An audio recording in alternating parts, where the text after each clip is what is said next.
Robbie here, Dodgy Garage. We have got an Infiniti Q50 and customer says that the DPF is full.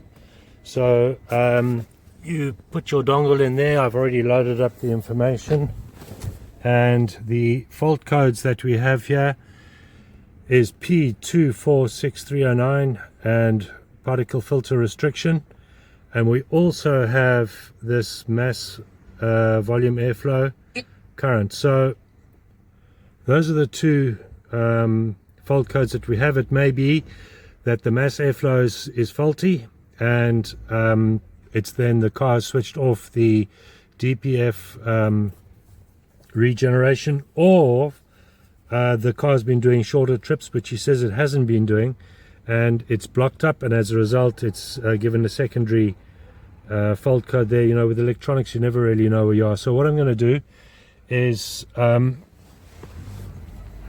we have to dismantle, although this is an Infiniti and it's a Nissan, it's actually got the Mercedes-Benz motor in it. See, here's one of their signs, but it also has a Nissan one over there. But this is the Merc.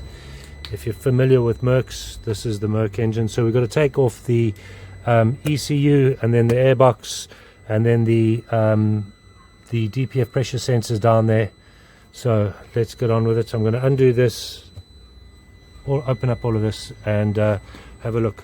But before we do that, I'm just going to go in and check the just check that's on there, and then just check the actual pressure inside the DPF.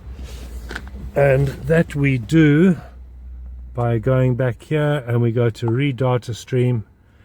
I'll pull those guys up.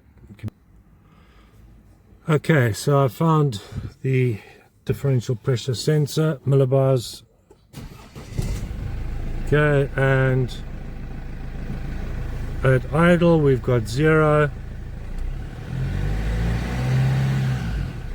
Okay, this is not blocked, strangely enough. When we rev it up, let's get the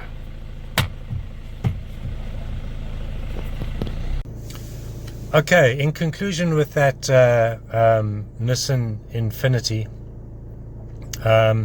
it was a bit of a head scratcher because the fault code for the DPF being blocked kept on coming back, because I was fiddling with the vehicle trying to clear the fault codes.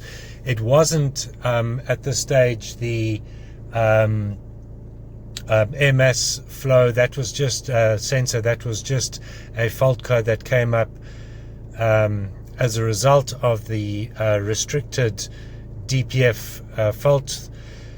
What it boiled down to, and this guy's had endless ongoing troubles with this Infiniti, what it boiled down to, you're not going to believe, is that in the Infinitis, on the control panel inside the vehicle, you need to tell the car that it's had its oil changed and that its oil filter changed, which has not happened. It was 1,000 and something days overdue.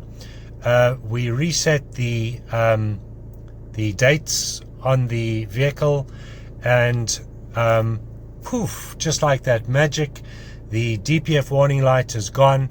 It's all good, and the customer is happy. And just a reminder that Infinitis, Nissans, they are very big on their oil maintenance.